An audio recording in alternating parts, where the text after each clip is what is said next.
Bonjour à tous, heureux de vous retrouver une fois de plus, et je vous dis encore une fois de plus, ce sera jamais assez, merci de me suivre. Bon, cette semaine, on va parler de ce qui nous a passionnés, c'est-à-dire la Ligue des Champions. Alors effectivement, ça s'est passé comme on s'y attendait, mais je pensais que cette équipe de City allait être un petit peu plus forte, allait opposer une résistance un peu plus ardente, on va dire, à ce Real Madrid, mais ce Real Madrid est devenu une machine, on en a souvent parlé, on en reparlera et on parlera surtout dans les jours à venir de ce derby Atlético-Real. Mais aujourd'hui, ce qu'on va essayer de décortiquer ensemble, c'est ce match passionnant entre ces Reds de Liverpool, dont j'ai mis le 11 type ici, et cette équipe du Paris Saint-Germain. Donc comme on a déjà vu le jeu du Paris Saint-Germain, notamment face à City, et pour le moment on n'a jamais parlé de Liverpool, ben on va parler de Liverpool. Liverpool c'est quoi? C'est une équipe qui a changé d'entraîneur, tous les voyants sont au vert, première de son championnat, première de la phase de groupe de Ligue des Champions, mais aujourd'hui, on ne va pas dire que ça aille beaucoup moins bien, mais voilà, elle a un petit coup de mou, mais elle est toujours leader du championnat. On va voir ce qu'elle va faire cet après-midi contre City, justement. Donc c'est une équipe redoutable, mais qui ne va pas être très heureuse d'affronter le Paris Saint-Germain d'aujourd'hui. Donc, Arne Slot, nouvel entraîneur, il arrive, il se rentre dans les chaussons de Klopp, tout va pour le mieux. Donc qu'est-ce qu'il a changé? Pas forcément grand-chose, puisque on voit ce 11 et tous les joueurs étaient là la saison dernière. Bon, il y en a un qui joue un petit peu moins, c'est Gravenberch. Hollandais, il est redevenu titulaire parce qu'Anostos le connaît par cœur. Donc il joue dans un 4-2-3-1. Visualisez bien les noms parce qu'après je vais mettre des petites pastilles. Un 4-2-3-1 animé par Szoboszlai. Alors des fois c'est Jota et des fois c'est Darwin Núñez. Donc j'ai mis Jota parce qu'il a pris l'avantage ces derniers temps. Quelle est la force de cette équipe de Liverpool?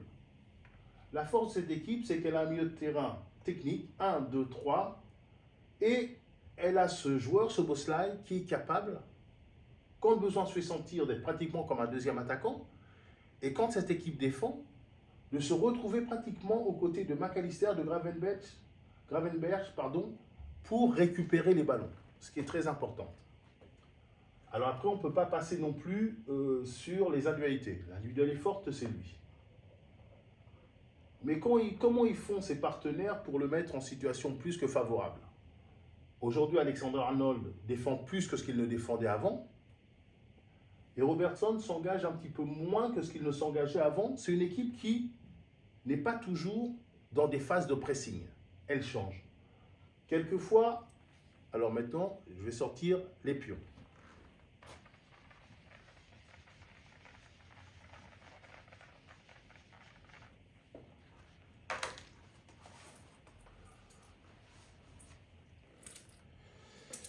Alors on voit toujours Alisson, Robertson, Van Dijk, Konaté et Alexander, Mo Salah, Szoboszlai, McAllister, Gravenberch, Dias, Jota. Donc, on en parlait. Quelles sont les caractéristiques de cette équipe? C'est qu'aujourd'hui, elle n'est pas toujours dans une phase de pressing, mais elle accepte de jouer un petit peu plus bas. Voilà, les Reds de Liverpool. Ils acceptent de se retrouver là. Tous les joueurs sont face au ballon. Donc, ils forment un bloc compact. Ce qui fait que l'équipe adverse va plus ou moins penser qu'elle peut aller poser des problèmes, qu'elle peut attaquer en nombre. Et leur qualité, c'est quand ils récupèrent le ballon dans cette zone-là, ils ont Dias souvent qui fait des appels en profondeur. Ils n'essaient pas de faire 7-8 passes dans leur moitié de terrain. C'est-à-dire qu'ils jouent en règle générale des attaques rapides. Là, ils trouvent l'espace. Et ce qu'ils ont en plus des autres équipes, pas de toutes les équipes, mais de certaines équipes, c'est qu'une fois qu'ils ont un joueur qui attaque la profondeur, et bien là, il y a l'avancante, que ce soit Jota ou Núñez. Là, il y a Salah. Là, il y a Szoboszlai qui vient accompagner dans la surface de réparation. Et tous les joueurs remontent, ce qui fait que même à la perte du ballon, ils sont compacts. Et là, effectivement, il y a une phase de contre-pressing qui se met en place. Mais le premier atout, leur première force, c'est ça, c'est qu'ils attaquent l'espace.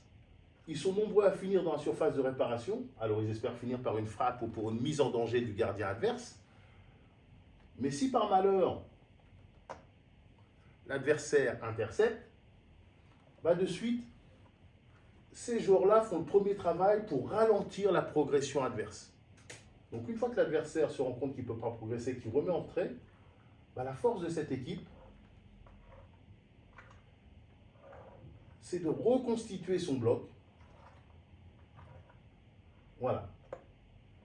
Et là, effectivement, soit ils se mettent en bloc haut, soit ils se mettent dans la moitié de terrain, soit en bloc médian. Mais ils font corps pour récupérer le ballon. Ce que pratiquement toutes les grandes équipes font.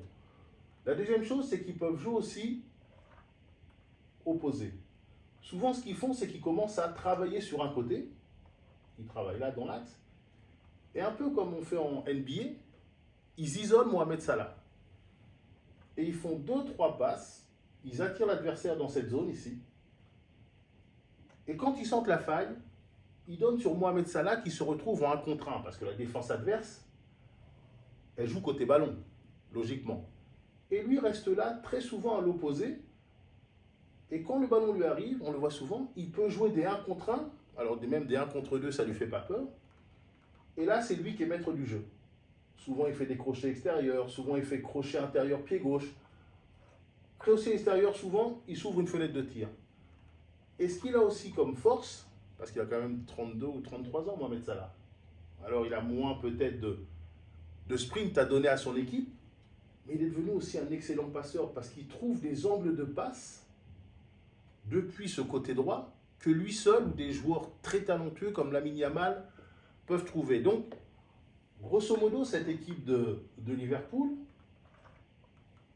elle n'a pas énormément changé, mais la petite variante, c'est qu'elle est moins dans des phases de pressing. Elle peut se montrer plus patiente, elle peut accepter de garder le ballon dans sa moitié de terrain,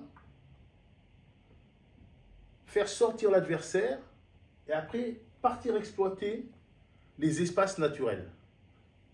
Alors ce que je dirais, c'est que c'est une équipe, mais comme beaucoup d'équipes, pour qui c'est moins facile quand l'adversaire lui refuse des espaces. Quand l'adversaire joue avec un bloc bas, quand l'adversaire ne sort pas, là c'est un peu plus difficile, mais ils ont quand même ce joueur qui, même quand il y a beaucoup de joueurs face à lui, même quand il y a peu d'espace, il est capable, par ses dribbles, par sa créativité, de décanter toutes les situations.